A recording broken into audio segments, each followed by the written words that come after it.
జోహార్ ఎన్టీఆర్. తెలుగు ప్రజలు తెలుగు భాష ఉన్నంతకాలం, తెలుగు ప్రజలు ఉన్నంతకాలం మరవలేని నాయకుడు, యుగ పురుషుడు, ఆజాన్ బావుడు అన్న నందమూరి తారక రామారావు గారిని స్మరిస్తూ, ఆయన ఆశయాలను కొనసాగిస్తూ, తెలుగుదేశం పార్టీని భుజస్కంధాలపై వేసుకొని రాష్ట్ర అభివృద్ధి ధ్యేయంగా ఉంటూ బడుగు బలహీన వర్గాలను అక్కను చేర్చుకుంటూ మరి మహిళలను పెద్దపీట వేస్తూ మహిళలు అన్ని రంగాల్లోనూ ఉండాలని కోరుకుంటూ పరిశ్రమల సృష్టికర్త, సాగునీరుకు తాగునీరును ఈ రాయలసీమలో తాగునీరు సాగునీరు అందించిన అపర భగీరథుడు మన విజనరీ లీడర్ మాన్యశ్రీ ముఖ్యమంత్రి చంద్రబాబు నాయుడు గారికి, మరి మనందరి ఆశాజ్యోతి, మనందరికీ స్ఫూర్తి, మనందరికీ ధైర్యం, మన మహిళలందరికీ నేను సైతం అంటూ మా వెంట ఉన్న యువతకు భరోసా, మంత్రి తనకు సంబంధించిన మంత్రి శాఖలకు పరుగులు పెట్టిస్తూ ఒక పక్క కార్యకర్తలను తన కుటుంబంలా భావించి యువతకు భరోసా 20 లక్షల ఉద్యోగాలు ఇవ్వబోతున్నాం అని ధైర్యం ఇచ్చి ఈరోజు యువగళం అధినేత నారా లోకేష్ బాబు గారికి, అదేవిధంగా మరి తెలుగుదేశం అంటే బడుగు బలహీన వర్గాల పార్టీ, బడుగు బలహీన వర్గాల్ని అక్కను చేర్చుకున్న పార్టీ మన తెలుగుదేశం పార్టీ. మరి బడుగు బలహీన వర్గాలకి ఎంత పెద్ద పీట వేశారో మన రాష్ట్ర అధ్యక్షులు మన పల్లా శ్రీనివాస్ గారు, రాష్ట్రంలోని అత్యంత మెజార్టీతో గెలిచిన మన పల్లా శ్రీనివాస్ గారికి, అదేవిధంగా వేదిక పైన ఉన్న నా సహచర మంత్రులకు, శాసన మండలి సభ్యులకు, శాసన సభ్యులకు, పార్లమెంటు సభ్యులకు, మరి తెలుగు రాష్ట్రాల నుంచి నలుమూలల నుంచి వచ్చి దేశ విదేశాల నుంచి వచ్చిన మన తెలుగుదేశం పార్టీ కుటుంబ సభ్యులందరికీ ఈ రాష్ట్రానికి మళ్ళీ మాన్యశ్రీ ముఖ్యమంత్రి చంద్రబాబు నాయుడు గారు అవుతానే ఈ రాష్ట్రం అభివృద్ధి చెందుతుందని 5 సంవత్సరాలుగా నిరంతరం పోరాటం చేస్తూ ఎన్ని కేసులు పెట్టినా, ఎంత బెదిరించినా, ఏమి చేసినా అదరం బెదరం చెదరం మాన్యశ్రీ ముఖ్యమంత్రి చంద్రబాబు నాయుడు గారిని ముఖ్యమంత్రి చేసుకుంటామని పట్టుబట్టి ఈరోజు మన కోరిక నెరవేర్చిన మన తెలుగుదేశం పార్టీ కుటుంబ సభ్యులందరికీ ప్రత్యేకమైన ధన్యవాదాలు తెలియజేస్తున్నాం. మరి నాకు స్త్రీ శక్తి, ఎక్కడైతే స్త్రీలను పూజిస్తారో అక్కడ దేవతలు ఉంటారని పురాణాలు చెప్పాయి. మరి అన్న నందమూరి తారక రామారావు గారు పార్టీ పెట్టి బడుగు బలహీన వర్గాలను అక్కను చేర్చుకొని మరి మహిళలను గుర్తించి మహిళా సాధికారత కావచ్చు, మహిళలు అన్ని రంగాల్లోనూ ఉండాలి, మహిళా యూనివర్సిటీలు తీసుకొచ్చి మహిళలకు గౌరవంగా ఉండాలి, వాళ్లకు భరోసా ఉండాలి, మహిళలకు ఆస్తిలో వాటా కల్పించిన గొప్ప వ్యక్తి ఆజాన్ బావుడు అన్న నందమూరి తారక రామారావు గారు.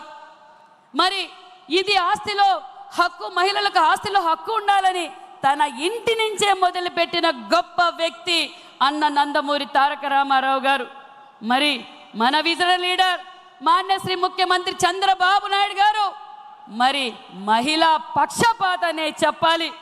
ఎందుకంటే ఈరోజు మహిళలు అన్ని రంగాల్లోనూ ఉన్నారు అంటే చంద్రబాబు నాయుడు గారి దూరదృష్టేనే చెప్పాలి.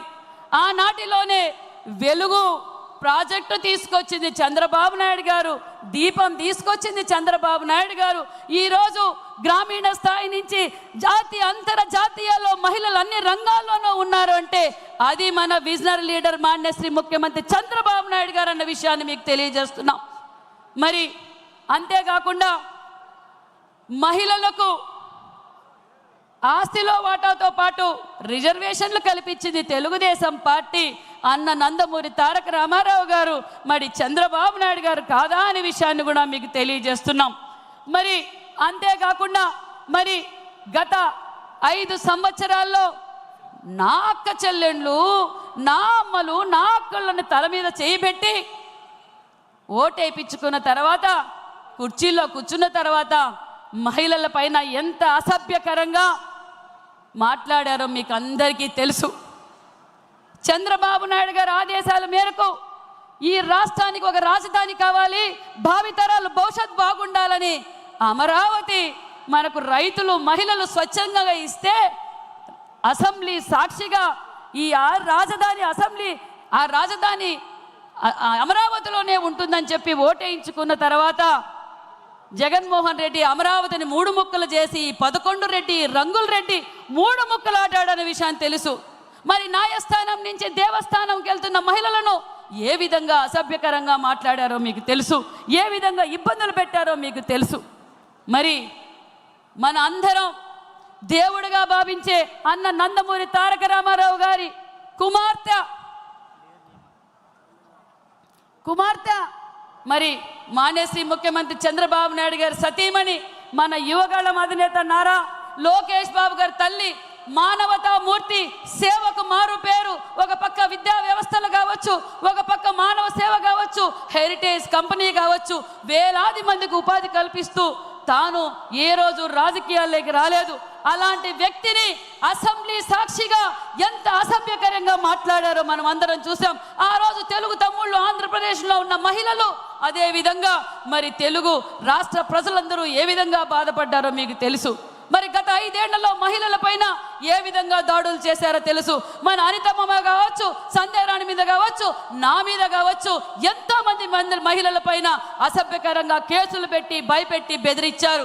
నిజంగా ఈ 5 సంవత్సరాల్లో స్త్రీ శక్తి ఏ విధంగా పనిచేసిందో జగన్మోహన్ రెడ్డికి ఓటు ద్వారా చూపించారు ఆ రంగుల రెడ్డి కన్న విషయం కూడా మీకు తెలియజేస్తున్నాం. మరి ఈరోజు మహిళలు అన్ని రంగాల్లోనూ ఉన్నారు. అధికారంలోకి రాగానే మనం ఏదైతే మాట చెప్పామో మహిళలను గౌరవిస్తూ, మహిళలను అక్కను చేర్చుకుంటూ, ఏ సమస్య వచ్చినా నేను సైతం అంటూ మహిళలకు అండగా ఉన్న మన యువగళం అధినేత నారా లోకేష్ బాబు గారు ఈరోజు మహిళలకు పెద్దపీట వేసే పార్టీ తెలుగుదేశం పార్టీ, మన చంద్రన్న అన్న విషయం మీకు తెలియజేస్తున్నాం. మరి ఈరోజు ముఖ్య శాఖలుగా 3 మంత్రులు ఉన్నాం. మహిళా ఎమ్మెల్యేలు 20 మంది ఉన్నారు. మరి అంతేకాకుండా మహిళా సాధికారత కోసం ఈరోజు ఎంఎస్ఎంఈ ద్వారా కావచ్చు, సెర్పు ద్వారా కావచ్చు, మరి ఎన్నో విధాలుగా మరి టెక్స్టైల్స్ ద్వారా కూడా మహిళలకు అన్ని విధాలుగా సబ్సిడీలు ఇచ్చిన ప్రభుత్వం మన తెలుగుదేశం ప్రభుత్వం. మహిళలకు ఆస్తులు హక్కే కాదు, రేషన్ కార్డులు మహిళలపై ఇచ్చాం, ఇండ్లు మహిళలపై ఇచ్చాం. ఈరోజు మళ్ళీ మహిళా సాధికారత కోసం ప్రతి ఇంటి నుంచి మహిళని ఎంటర్ప్రైనర్ని తయారు చేయాలన్నదే మన ముఖ్యమంత్రి చంద్రబాబు నాయుడు గారి లక్ష్యం. మరి ఈరోజు నాకు చాలా గర్వంగా ఉంది. బడుగు బలహీన వర్గాలకు చెందిన నేను మళ్ళీ నాకు బీసీ శాఖ మంత్రిగా కూడా అవకాశం ఇచ్చారు. అంటే ఓటర్లో సగం, మరి ఆ ఓటర్లో సగమైన శాఖ బీసీ వెల్ఫేర్, అదేవిధంగా హ్యాండ్లూమ్స్ టెక్స్టైల్స్ మంత్రిగా కూడా నాకు అవకాశం ఇచ్చారు. రాయలసీమ పులిబిడ్డ మన యువగళం అధినేత ఒక్కటే చెప్పాడు, సవితమ్మ నీకు చాలా బాధ్యత ఇచ్చాం, ఒక పక్క బీసీలు చేనేతలు కూడా నీకే ఇచ్చాం, నువ్వు జాగ్రత్తగా ఉండాలి, వాళ్ళ కోసం అహర్నిశలు కష్టపడాలని చెప్పి దిశ నిర్దేశించిన మన లోకేష్ బాబు గారు ఒక్కటే చెప్పారు, చేనేతలకు మనం పెద్దపీట వేయబోతున్నాం, పూర్వ వైభవం తీసుకొస్తున్నాం అన్న విషయాన్ని కూడా నిర్దేశించారన్న విషయాన్ని తెలియజేస్తున్నాం. మరి మా రాయలసీమ బిడ్డ, మరి ఈరోజు మా రాయలసీమలో సాగునీరు తాగునీరు అందుతున్నాయి అంటే అపర భగీరథుడు చంద్రబాబు నాయుడు గారు, పరిశ్రమల సృష్టికర్త చంద్రబాబు నాయుడు గారు. ఈరోజు కియా లాంటి ఇంటర్నేషనల్ సంస్థలను పరిశ్రమలు ఇక్కడ తీసుకొచ్చి మరి ఆ కియా లాంటి పరిశ్రమలు రావడం, కొరియాలో ఉండే సూర్యుడిని ఆంధ్రప్రదేశ్కి తెచ్చిన చంద్రుడు మన చంద్రన్న అన్న విషయాన్ని మీకు తెలియజేస్తున్నాం. మరి ఈరోజు కియా లాంటి పరిశ్రమలు రావడం వల్ల రోజుకి 20 కోట్ల రూపాయలు రాష్ట్రానికి సంపద వస్తుందన్న విషయాన్ని తెలియజేస్తున్నాం. డైరెక్ట్గా ఇండైరెక్ట్గా 1,00,000 మంది ఉద్యోగాలు లబ్ధి పొందుతున్నారన్న విషయం కూడా తెలియజేస్తున్నాం. అంతేకాకుండా మరి ఈరోజు రాయలసీమ అభివృద్ధి జరిగింది అంటే మాన్యశ్రీ ముఖ్యమంత్రి చంద్రబాబు నాయుడు గారు. నిజంగా ఈ రాయలసీమలో మాకు అవకాశం కల్పించడం చాలా గర్వంగా ఉందనే విషయాన్ని కూడా తెలియజేస్తున్నాం. మరి అంతేకాకుండా మరి నేను రాయలసీమ బిడ్డ అని పులివెందల ఎమ్మెల్యే గారు ఆ పులివెందల్లో కూడా అభివృద్ధి చేయకపోతే మనకు పార్టీలకు మతాలకు ప్రాంతాలకు అతీతంగా ఈరోజు ఈ 10 నెలల్లో అభివృద్ధి జరుగుతుందన్న విషయం కూడా మీకు తెలియజేస్తున్నాం. కాబట్టి ఇది బీసీల పార్టీ, బడుగు బడిహీన వర్గాల పార్టీ, మహిళలను చేదోడు వాదోడుగా ఉండే పార్టీ. ఇది స్త్రీ శక్తి కోసం అహర్నిశలు కష్టపడే నాయకుడు మన చంద్రన్న, మన యువగళం అధినేత నారా లోకేష్ బాబు గారని తెలియజేస్తూ ఈ అవకాశం కల్పించిన మీ అందరికీ ప్రత్యేకమైన ధన్యవాదాలు తెలియజేసుకుంటూ జై హింద్, జై తెలుగుదేశం. చంద్రబాబు గారి నాయకత్వం, నారా లోకేష్ బాబు గారి నాయకత్వం. Thank you. ధన్యవాదాలు సబిత గారు. ఇదే శ్రీశక్తి తీర్మానాన్ని బలపరచడానికి మంత్రివర్యులు